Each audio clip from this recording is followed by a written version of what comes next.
Hello दोस्तों, नमस्कार। मैं हरीश कुमार आपके अपने YouTube channel HR study point पर एक बार फिर से आपका हार्दिक स्वागत करता हूं, वेलकम करता हूं, वंदन करता हूं, अभिनंदन करता हूं। राम राम दोस्तों, जय श्री कृष्णा, राधे राधे। दोस्तों 2-3 दिन के लिए मैं आपसे माफ़ी मांगता हूं। मुझे खुद को ऐसी गिल्टी सी फील हो रही कि बच्चों को वीडियो नहीं मिल पाए। तो मैं आप लोगों को बता देता हूं कि इस वैश्विक महामारी के दौरान एक बार फिर से बुढ़ा में कर्फ्यू का माहौल था। तो दोस्तों हम आप लोगों के लिए किसी प्रकार का कोई मैटर अवेलेबल नहीं करवा पाए, तो इसके लिए हमें खेद है, हम आपसे माफी मांगते हैं। तो दोस्तों आज एक बार फिर अपन अपने टॉपिक को स्टार्ट करते हैं और आज आपका टॉपिक कंप्लीट हो जाएगा। तो दोस्तों अपना जो टॉपिक चला था रक्त परिसंचरण तंत्र, उस रक्त परिसंचरण तंत्र के एसएसपी की अपन बात करते हैं। दोस्तों आप लोगों से मेरा एक हार्दिक निवेदन है कि अभी तक जिन स्टूडेंट्स ने, जिन साथी दोस्तों ने इस चैनल को सब्सक्राइब नहीं किया है, उनसे मेरी गुजारिश है, उनसे मेरा निवेदन है कि एक बार इस यूट्यूब चैनल को आप सब्सक्राइब करें ताकि आपको अच्छी वीडियो और डाटा अवेलेबल हो सके। तो दोस्तों अपना जो टॉपिक था वो था रक्त परिसंचरण तंत्र। रक्त परिसंचरण तंत्र और रक्त परिसंचरण तंत्र में आज अपन बात करेंगे इस टॉपिक के एसएसपी की, सम स्पेशल पॉइंट्स की, कि कौन कौन से क्वेश्चन ऐसे हैं जो काफी बार एग्जाम में पूछे जा चुके हैं। एसएसपी का मतलब आपको पता चल चुका है, सम स्पेशल पॉइंट। तो बने रहिए आप और अपन लेकर के चलते हैं। देखो दोस्तों रक्त परिसंचरण तंत्र का मतलब मैं आपको बता चुका था कि रक्त के साथ साथ आवश्यक जो पोषक तत्व हैं वो अपने रक्त में घुलते हैं और अपने शरीर को एनर्जी प्रदान करवाते हैं। तो अब अपन बात करते हैं रक्त परिसंचरण। देखो 2 प्रकार का होता है, एक खुला रक्त परिसंचरण तंत्र होता है, खुला रक्त परिसंचरण तंत्र, ओपन ब्लड सर्कुलेटरी सिस्टम, और दूसरा होता है बंद रक्त परिसंचरण तंत्र, close type blood circulatory system. तो दोनों की अपन बात करेंगे, काफी अच्छे पॉइंट है, बहुत बार क्वेश्चन यहाँ से एग्जाम में निकल चुके हैं। तो खुले रक्त परिसंचरण तंत्र की यदि अपन बात करें तो दोस्तों नाम आपको पता चला है ओपन, ओपन का मतलब ओपन खुला, और बंद का मतलब दोस्तों क्लोज, ये क्लोज टाइप का है। तो इस प्रकार से इनके अंदर रक्त का प्रवाह होगा। तो आप ध्यान से सुनते रहिए पॉइंट को। खुला रक्त परिसंचरण तंत्र की यदि अपन बात करें तो यहाँ पर ब्लड खुला मतलब कि ओपन टाइप रहता है, किसी भी प्रकार के प्रकोष्ठ नहीं होते हैं, अवकाशों में खुला रहता है, किसी भी प्रकार के प्रकोष्ठों में यहाँ पर ब्लड प्रवाहित नहीं होता है। मेरे कहने का सीधा सा मतलब यही है कि खुला रक्त परिसंचरण तंत्र एक इस प्रकार का परिसंचरण तंत्र होता है जिसमें रक्त हृदय प्रकोष्ठों में या फिर आपकी वाहिनियों के अंदर नहीं बहता है, ओपन टाइप रहता है, खुला रहता है, उसे अपन खुला रक्त परिसंचरण तंत्र कहते हैं। और बंद रक्त परिसंचरण में रक्त आपका जो है वो बंद प्रकोष्ठों में या फिर रक्त वाहिनियों में बहता है। किसमें बहता है दोस्तों? बंद प्रकोष्ठों में या फिर रक्त वाहिनियों में बहता है। जिस प्रकार से अपन स्तनधारी की बात करें, कोर्डेटा की यदि अपन बात करें, मनुष्य की यदि अपन बात करें तो अपने शरीर के अंदर जो रक्त है वो ओपन टाइप नहीं है, वो क्लोज टाइप है, मतलब अपना जो रक्त है वो रक्त वाहिनियों में बहता है। विशिष्ट प्रकार के हृदय के प्रकोष्ठ बने हुए उनके अंदर अपना रक्त बहता है। जबकि खुले रक्त परिसंचरण तंत्र की अपन बात करें तो इसमें किसी भी प्रकार के कोई प्रकोष्ठ नहीं है, किसी भी प्रकार का जो रक्त वो रक्त वाहिनियों के अंतर्गत नहीं बहता है। तो सिंपल वे में आपको याद रखना है, ऐसा रक्त परिसंचरण तंत्र जिसमें रक्त खुले अवकाशों में रहता है, किसी भी प्रकार के रक्त वाहिनियों में नहीं बहता है। और बंद परिसंचरण तंत्र की बात करें तो यहाँ पर रक्त हमेशा रक्त वाहिनियों में बहेगा, खुला रक्त नहीं मिलेगा आप लोगों को। ठीक दूसरे पॉइंट की बात करें तो रक्त प्रवाह है, खुला रक्त परिसंचरण तंत्र है तो रक्त प्रवाह है क्या होगा दोस्तों? कम होगा। रक्त प्रवाह है कम होगा तो रक्त दाब भी क्या होगा? तो सर रक्त दाब भी क्या होगा? कम होगा। आप सभी को पता है कि एक जगह पर खुला पानी पड़ा है और एक जगह पर पानी पाइपों के अंदर बह रहा है, तो पाइपों के अंदर बहने वाले जो पानी का दाब है वो ज्यादा होगा, जबकि खुला जो पानी पड़ा है उसका प्रेशर कम होगा। तो खुला रक्त परिसंचरण तंत्र में रक्त प्रवाह कम होगा और रक्त दाब भी क्या होगा, कम होगा। जबकि इधर बात करें तो रक्त का प्रवाह तेज होगा। तेज का मतलब रक्त प्रवाह अधिक स्पीड से बहेगा, अधिक ज्यादा स्पीड से ब्लड का प्रवाह होगा। और रक्त दाब भी क्या होगा दोस्तों, रक्त दाब भी क्या होगा, अधिक होगा। तो ये बातें आपको विशेष याद रखनी है, काफी बार ही क्वेश्चन पेपर में यहाँ से पूछ लिए जाते हैं। तो खुला रक्त परिसंचरण तंत्र में रक्त प्रवाह भी कम होगा, और रक्त प्रवाह कम है तो रक्त दाब भी क्या होगा दोस्तों, कम होगा। जबकि बंद परिसंचरण तंत्र की बात करें तो रक्त प्रवाह अधिक होगा, और रक्त प्रवाह अधिक होगा तो ब्लड प्रेशर भी क्या होगा, अधिक होगा। फिर नेक्स्ट अपन इनके एग्जाम्पल की भी बात करें तो खुला रक्त परिसंचरण तंत्र किन किन जीवों में उपस्थित होता है, किन किन जीवों में पाया जाता है, तो इनके अपन चर्चा करते हैं। नंबर 1 आर्थ्रोपोडा संघ के जीव, आर्थ्रोपोडा संघ के जीव। इसके अलावा इकाइनोडर्मेटा संघ के जीव, इकाइनोडर्मेटा संघ के जीव। इसके अलावा मोलस्का की यदि अपन बात करें तो मोलस्का में आपको 2 एग्जाम्पल याद रखना है दोस्तों। एक एग्जाम्पल आता है घोंगा और दूसरा आता है ओयस्टर, घोंगा और ओयस्टर। तो आर्थ्रोपोडा और इकाइनोडर्मेटा संघ के जीव। इसके अलावा मोलस्का की बात करें तो मोलस्का में घोंगा और जो ओयस्टर है उसके अंदर रक्त प्रवाह किस प्रकार का है, रक्त परिसंचरण तंत्र किस प्रकार का पाया जाता है, तो सर उनमें खुला रक्त परिसंचरण तंत्र पाया जाता है। तो ये आप लोगों को विशेष याद रखना है, सीधे सीधे सपाट क्वेश्चन एग्जाम में इनके एग्जाम्पल से पूछ लिए जा रहे हैं। बंद परिसंचरण तंत्र की बात करें तो आपको दोस्तों याद रखना है इनके एग्जाम्पल एनेलिडा, एनेलिडा। इसके अलावा कुछ मोलस्का, और इसमें से आपको एक वर्ग याद रखना है सिफेलोपोडा। मोलस्का में कौन सा वर्ग याद रखना है दोस्तों, सिफेलोपोडा। और इसका भी आपको काफी बार एग्जाम्पल पूछ लिया जाता है ऑक्टोपस, कि ऑक्टोपस में किस प्रकार का रक्त परिसंचरण तंत्र पाया जाता है। तो ऑक्टोपस में बंद प्रकार का रक्त परिसंचरण तंत्र होता है। और इसके अलावा सबसे बेस्ट जो एग्जांपल आपसे पूछा जाता है वो है दोस्तों कोरडेटा। और कोरडेटा संघ के अंदर ऐसे जीव रखे गए हैं जिनके अंदर नोटोकॉल पाई जाती है, कशेरुक दंड उपस्थित होता है। तो ये आप लोगों के लिए बहुत अच्छे पॉइंट है, अच्छी तरीके से आप इनको याद रखेंगे। एक बार वापस रिपीट करते हैं।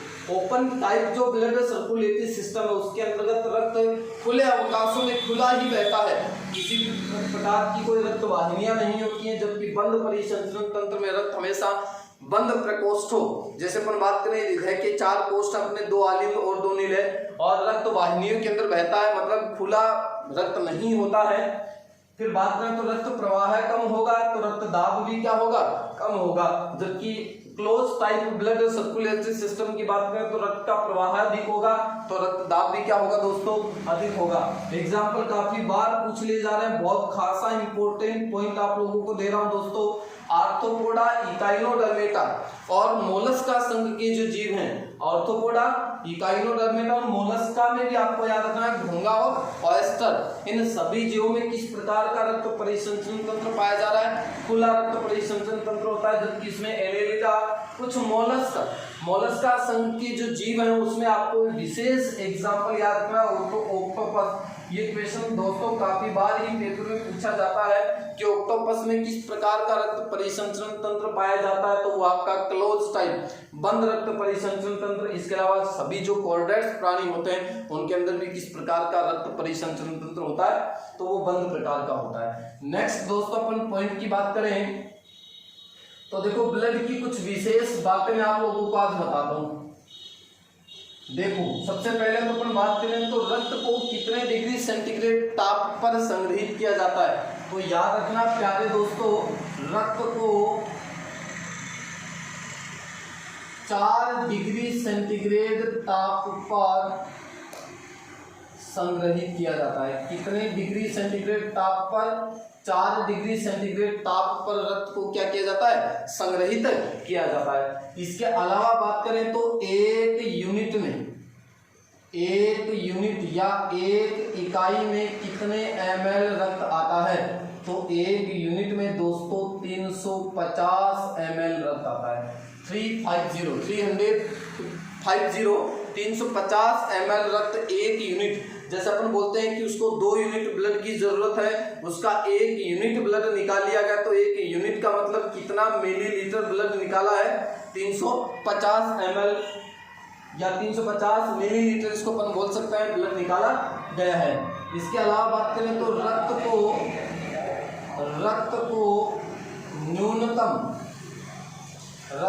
न्यूनतम 21 दिन तक संग्रहित किया जा सकता है।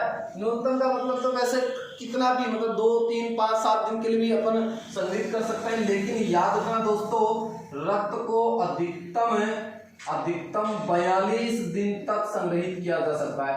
तो याद रखना, रक्त को 21 दिन और मैक्सिमम टाइम की अपन बात करें कि रक्त को सर अधिकतम कितने दिन तक संग्रहित कर सकते हैं, तो 42 डेज तक संग्रहित किया जा सकता है। रक्त को 42 दिन तक संग्रहित किया जा सकता है। इसके अलावा अपन बात करें तो यदि रक्त को लंबे समय तक परिरक्षित करना है, बहुत ही इंपॉर्टेंट क्वेश्चन है, रक्त को लंबे समय तक परिरक्षित करना है, लंबे समय तक परिरक्षित करना है, तो याद रखना दोस्तों, इस रक्त को -196 डिग्री सेंटीग्रेड ताप पर तरल नाइट्रोजन में संग्रहित किया जाता है। बहुत ही इंपॉर्टेंट क्वेश्चन है। यदि रक्त को जैसा कि मैंने आपको बता दिया कि रक्त को मैक्सिमम कितने दिन तक स्टोर कर सकते हैं, 42 डेज तक, लेकिन यदि रक्त को लंबे टाइम तक परिरक्षित करना है तो याद रखना दोस्तों, -196 डिग्री सेंटीग्रेड ताप पर इसे तरल या द्रव नाइट्रोजन में संग्रहित रखा जाता है। नाइट्रोजन गैस भी होती है ना, जो वायुमंडल में 78% होती है, सर्वाधिक मात्रा में पाई जा रही है वायुमंडल में, लेकिन आपको याद रखना है कि द्रव नाइट्रोजन में -196 डिग्री सेंटीग्रेड ताप पर रक्त को संग्रहित किया जा सकता है। कब तक? लंबे समय तक। इसके अलावा बात करें तो तीन विशेष क्रम आप लोगों के पास आती है। नंबर 1 है दोस्तों हीमेटोलॉजी। नंबर 2 आती है दोस्तों हिपेटोलॉजी। और नंबर 3 आती है प्यारे साथियों हर्पेटोलॉजी। इनमें से 2 टर्म मैं आप लोगों को पढ़ा चुका हूँ। ये तीनों टर्म मैं आपको इसलिए बता रहा हूँ क्योंकि तीनों सेम सी दिख रही है आपको। भ्रमित होने की काफी बार यहाँ से संभावना होती है, तो आज आपको ये क्लियर कर लेना है। हीमेटोलॉजी, हिपेटोलॉजी और हर्पेटोलॉजी, जैसा कि नाम से आपको साफ दिख रहा है कि तीनों सब सेम सी हैं। तो हीमेटोलॉजी में तो किसका अध्ययन कर रहे थे अपन? रक्त का अध्ययन। विज्ञान की जिस शाखा में रक्त का अध्ययन किया जाता है सर, उसे अपन हीमेटोलॉजी के नाम से जानते हैं। किस नाम से जानते हैं दोस्तों? हीमेटोलॉजी। हिपेटोलॉजी की भी अपन बात कर चुके हैं, तो याद करो किसका अध्ययन कहलाता है? स्टडी ऑफ लीवर, यकृत का अध्ययन। स्टडी ऑफ लीवर हिपेटोलॉजी कहलाती है। यकृत का अध्ययन विज्ञान की जिस शाखा में करते हैं उसे हिपेटोलॉजी कहा जाता है, और रक्त का अध्ययन विज्ञान की जिस शाखा में करते हैं उसे हीमेटोलॉजी कहा जाता है। हर्पेटोलॉजी की बात करें तो दोस्तों इसमें सरीसृपों का अध्ययन किया जाता है, मतलब रेंगकर चलने वाले जो जीव होते हैं उनको अपन सरीसृप के नाम से जानते हैं। इन्हें अपन रेप्टाइल्स कहते हैं, रेप्टाइल्स, अंग्रेजी में इनको रेप्टाइल्स कहा जाता है। तो study of reptiles known as herpetology, सरीसृपों का अध्ययन क्या रेप्टाइल्स का अध्ययन कहलाता है हर्पेटोलॉजी, यकृत का अध्ययन कहलाता है हिपेटोलॉजी, और रक्त का अध्ययन क्या कहलाता है दोस्तों? हीमेटोलॉजी कहलाता है। इसके अलावा अपन विशेष पॉइंट की भी बात करें तो आपको याद रखनी है दोस्तों, हृदय धड़कन दर की भी बात करूं, हृदय धड़कन दर मापक यंत्र मैंने आपको बता दिया था। हृदय धड़कन दर मापक यंत्र होता है दोस्तों स्टेथोस्कोप। जैसा कि मैंने आपको बताया था कि डॉक्टर कान में ईयरफोन सा डाल करके इधर इधर आपके चेस्ट को चेक करता है, पीछे से चेक करता है। हृदय धड़कन दर, हृदय स्पंदन दर को मापा जाता है स्टेथोस्कोप के द्वारा। किसके द्वारा? स्टेथोस्कोप नामक यंत्र के द्वारा मापा जाता है।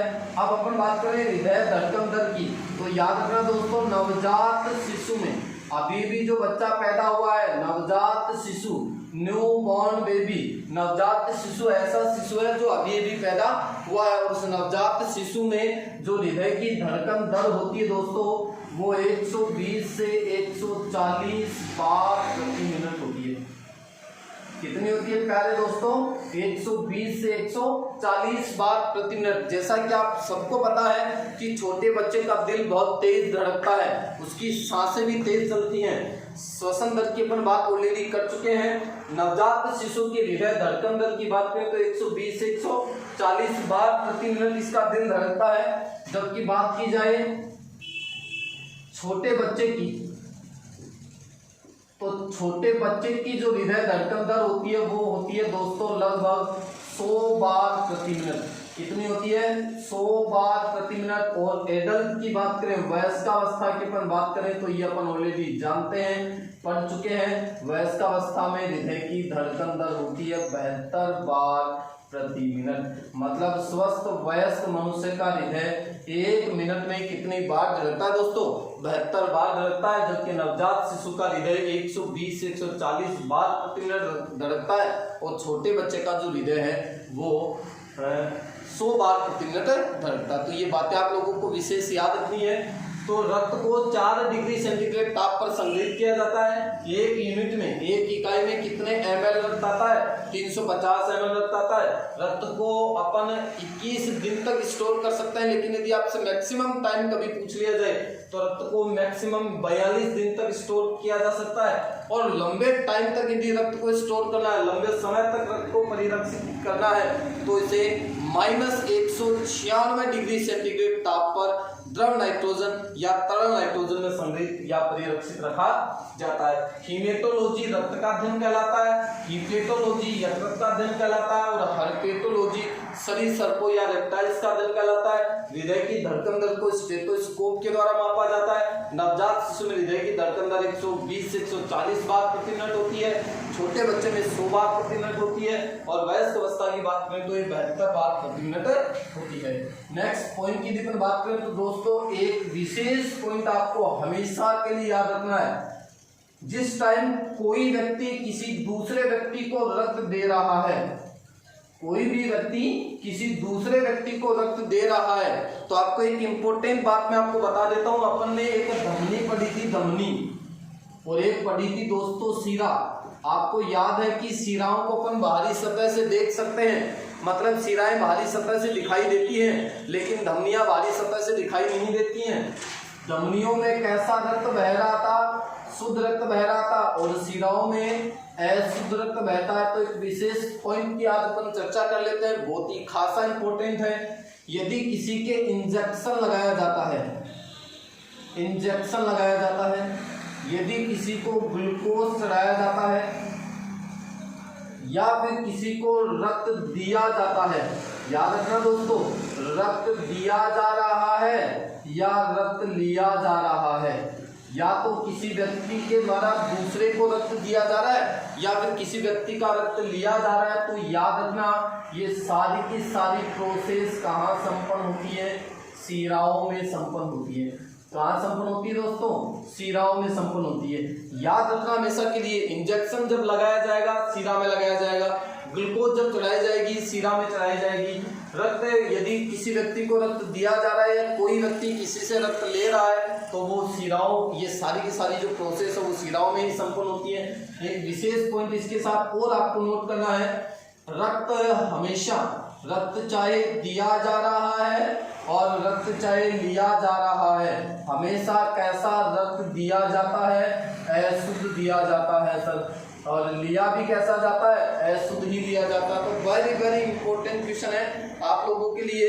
रक्त दिया भी अशुद्ध जाएगा और लिया भी कैसा जाएगा? अशुद्ध ही लिया जाएगा। तो आपको ये विशेष पॉइंट याद रखना है। इसके अलावा आपके सामने 2 टर्म और आती हैं, बहुत अच्छी टर्मिनोलॉजी है। एक टर्म है दोस्तों आपकी ब्रेडिकार्डिया और दूसरी आती दोस्तों टेकीकार्डिया। ब्रेडिकार्डिया और टेकीकार्डिया दोनों टर्म काफी बार एग्जाम में पूछी जा चुकी हैं। ब्रेडिकार्डिया का मतलब क्या है? हृदय धड़कन दर का हृदय धड़कन दर का सामान्य से कम हो जाना। अब आप सभी को पता है कि हृदय की धड़कन दर कितनी है, 72 बार प्रति मिनट है। और यदि किसी व्यक्ति की हृदय धड़कन दर बहुत कम होगी, और बहुत कम कितनी मान सकते हैं आप, 60 से कम हो गई, तो उस टर्म को आप किस नाम से जानते हैं, ब्रेडिकार्डिया के नाम से जानेंगे। तो याद रखना, हृदय धड़कन दर का सामान्य से कम हो जाना, सामान्य से कम कितनी हो जाएगी, 60 से कम यदि होगी तो उसे अपन ब्रेडिकार्डिया कहते हैं। और हृदय धड़कन दर का सामान्य से क्या हो जाना, अधिक हो जाना, इसे कहा जाता है दोस्तों टेकीकार्डिया। किस नाम से जानते हैं, टेकीकार्डिया के नाम से जानते हैं। यहाँ पर आपको याद रखना है लगभग कितनी हो जाती है हृदय धड़कन दर, 90 से अधिक हो जाती है। उस व्यक्ति की हृदय धड़कन दर जो है वो 72 बार प्रति मिनट है, जबकि यदि धड़कन दर सामान्य से कम होगी, 60 से कम होगी, तो उसे अपन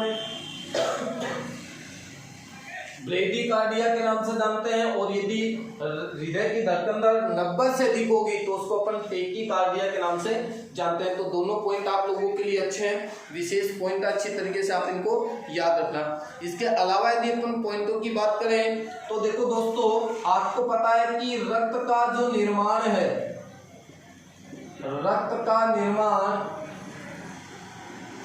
अस्थि मज्जा में होता है ना, याद आपको। देखो अपन ने बात की थी कि भ्रूणावस्था में रक्त बनता है यकृत और प्लीहा में, जबकि वयस्क अवस्था में रक्त कहाँ बनता है, अस्थि मज्जा में बनता है। अस्थि मज्जा भी साथियों 2 प्रकार की होती है, एक लाल अस्थि मज्जा होती है और एक पीली अस्थि मज्जा होती है। ध्यान से सुना, लाल अस्थि मज्जा तो किसका निर्माण करती है, रक्त का निर्माण करती है।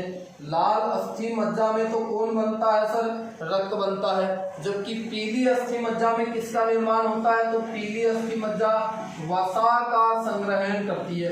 याद रखना दोस्तों, खेत का स्टोरेज कौन करती है, पीली अस्थि मज्जा करती है। जबकि लाल अस्थि मज्जा में किसका निर्माण होता है, रक्त का निर्माण। तो काफी अच्छा क्वेश्चन है। भ्रूणावस्था में रक्त का निर्माण यकृत और प्लीहा में होता है, जबकि वयस्क अवस्था की बात करें तो वयस्क अवस्था में रक्त का निर्माण अस्थि मज्जा में है।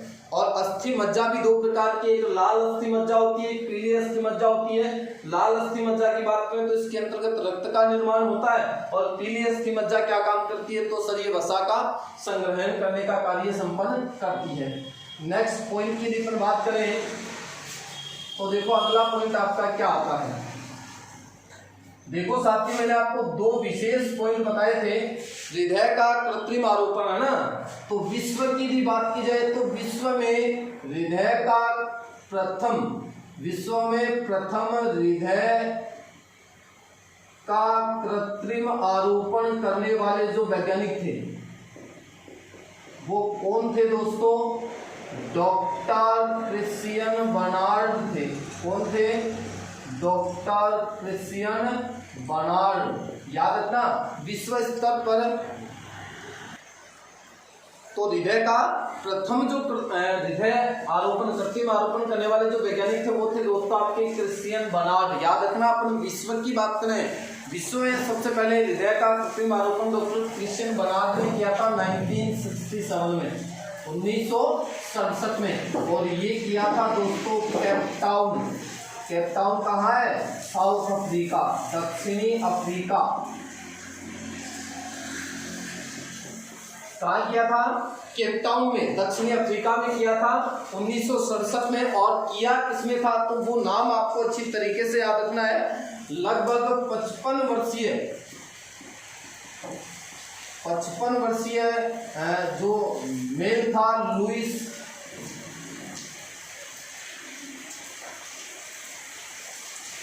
बास्केंस्की। याद रखना दोस्तों, इस नाम को आपको अच्छी तरीके से याद रखना है। लुइस बास्केंस्की कितने साल के थे, 55 साल के लुइस बास्केंस्की में 1967 में जो कहाँ के हैं, केप टाउन साउथ अफ्रीका के, इनके अंदर डॉक्टर क्रिश्चियन बर्नार्ड ने सबसे पहले हृदय का कृत्रिम आरोपण किया था।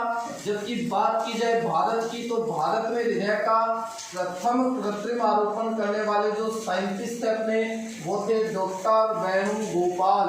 कौन थे दोस्तों, डॉक्टर वेणुगोपाल। ये बात मैं आप लोगों को ऑलरेडी बता चुका हूँ। डॉक्टर वेणुगोपाल ने भारत में सबसे पहले हृदय का कृत्रिम आरोपण किया था 3 अगस्त 1994 को, 3 अगस्त 1994 को। और जो रोगी था दोस्तों, उस रोगी का नाम था देवी राम। क्या नाम था, देवी राम। तो दोनों ही क्वेश्चन आप लोगों के लिए काफी इंपॉर्टेंट है। इधर रोगी कौन था, केप टाउन साउथ अफ्रीका के लुइस बास्केंसी। 1967 में डॉक्टर क्रिश्चियन बर्नार्ड ने सबसे पहले हृदय का कृत्रिम आरोपण किया।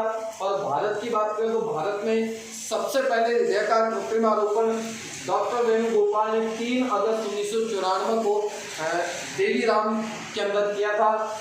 इसके अलावा अपने एक विशेष पॉइंट की बात करें तो देखो दोस्तों, एक विशेष पॉइंट और आता आपका। मैंने आपको हृदय की 2 ध्वनियां सुनाई थी, एक लब थी और दूसरी डब थी। एक लब ध्वनि थी आपकी और एक थी डब। लब की बात करें तो अपन ने पढ़ा था कि जब आलिंद निलय कपाट बंद होते हैं, आलिंद निलय कपाटों के बंद होने पर जो ध्वनि सुनाई देती है उसे अपने नाम दिया था लब। आलिंद निलय कपाटों के बंद होने पर जो साउंड सुनता है उसको अपने लब नाम दिया था, जो हृदय की प्रथम ध्वनि कहलाती है। और डब की ध्वनि कब सुनाई देती है दोस्तों, अर्धचंद्राकार कपाट जब बंद होते हैं, अर्धचंद्राकार कपाटों के बंद होने पर हृदय की सेकेंडरी साउंड सुनाई देती है, द्वितीय ध्वनि सुनाई देती है। ये है हृदय की प्राइमरी साउंड, फर्स्ट साउंड, और ये है दोस्तों हृदय की सेकंड साउंड। याद रखना अच्छी तरीके से, बहुत इंपॉर्टेंट पॉइंट बताने जा रहा हूँ।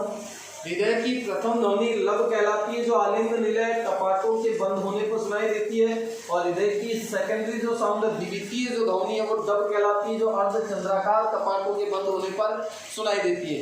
लेकिन कभी कभी क्या होगा, किसी व्यक्ति के अर्धचंद्राकार कपाट जब क्षतिग्रस्त हो जाते हैं, याद रखना बहुत अच्छा पॉइंट बता रहा हूँ, जब अर्धचंद्राकार कपाट क्षतिग्रस्त हो जाएंगे तो याद रखना दोस्तों, फुफकारने की आवाज सुनाई देती है। फुफकारने, जैसे सांप फुफकारता है ना, और कैसी आवाज आएगी, तो ये आपके सामने लब ऐसी ऐसी साउंड सुनाई देगी। मैं आपके सामने बात कर रहा हूँ अर्धचंद्राकार कपाट के क्षतिग्रस्त होने पर। तो जब अर्धचंद्राकार कपाट क्षतिग्रस्त हो जाएंगे तो फुफकारने की आवाज आती है, और वो आवाज कैसे निकलेगी, लब ऐसे आवाज निकलेगी। और ये सुनाई कब देती है, तो ये द्वितीय ध्वनि के स्थान पर सुनाई देती है, द्वितीय ध्वनि के स्थान पर सुनाई देती है। अब आपको पता है कि द्वितीय ध्वनि कब सुनाई देती है, जब अर्धचंद्राकार कपाट बंद होंगे। तो मैं आप लोगों को ये बता रहा हूँ कि अर्धचंद्राकार कपाटों के बंद होने पर जो ध्वनि सुनाई देती है उसका नाम डब है, जो अपने हाथ की सेकेंडरी साउंड होती है, द्वितीय ध्वनि होती है। जबकि यहाँ पर बात कर रहे हैं कि अर्धचंद्राकार कपाट यदि क्षतिग्रस्त हो गए तो ये डब की साउंड सुनाई ना देकर के इसके स्थान पर फुफकारने की आवाज लब्स सुनाई देगी, जो द्वितीय ध्वनि के स्थान पर सुनाई देती है। और ऐसी असामान्य ध्वनि को, इस प्रकार की जो असामान्य ध्वनि पैदा होती है, इस असामान्य ध्वनि को कहा जाता है दोस्तों मरमर। क्या कहा जाता है, मरमर कहा जाता है। ये पॉइंट विशेष आप लोगों को याद रखना है। तो यदि अर्धचंद्राकार कपाट बिल्कुल सही है और अर्धचंद्राकार कपाटों के बंद होने पर जो साउंड सुनाई दे रहा है वो तो आपका डब है, लेकिन अर्धचंद्राकार कपाट क्षतिग्रस्त हो गए तो डब की आवाज ना सुनाई देकर के लब्स एक फुफकारने की आवाज सुनाई देती है। और इस प्रकार की असामान्य ध्वनि को किस नाम से जानते हैं, मरमर के नाम से जाना जाता है। और ये ध्वनि कब पैदा होती है, ये कुछ विशिष्ट प्रकार के रोग हैं, सिफिलिस जो कि एक प्रकार का यौन संसर्गित रोग है। और इस सिफिलिस के अलावा यदि आपसे बात की जाए तो सिफिलिस के अलावा जो दूसरा डिजीज आता है दोस्तों वो है आमवाती ज्वर। आमवाती ज्वर, इन दो रोगों के अंदर ये विशिष्ट प्रकार की ध्वनि सुनाई देती है जिसको मरमर के नाम से जानते हैं। इसके अलावा बहुत सारे इंपॉर्टेंट पॉइंट जो थे वो अपन ऑलरेडी टॉपिक के अंतर्गत पढ़ चुके हैं। तो दोस्तों वीडियो को ज़्यादा से ज़्यादा लाइक करना, शेयर करना और सब्सक्राइब करना।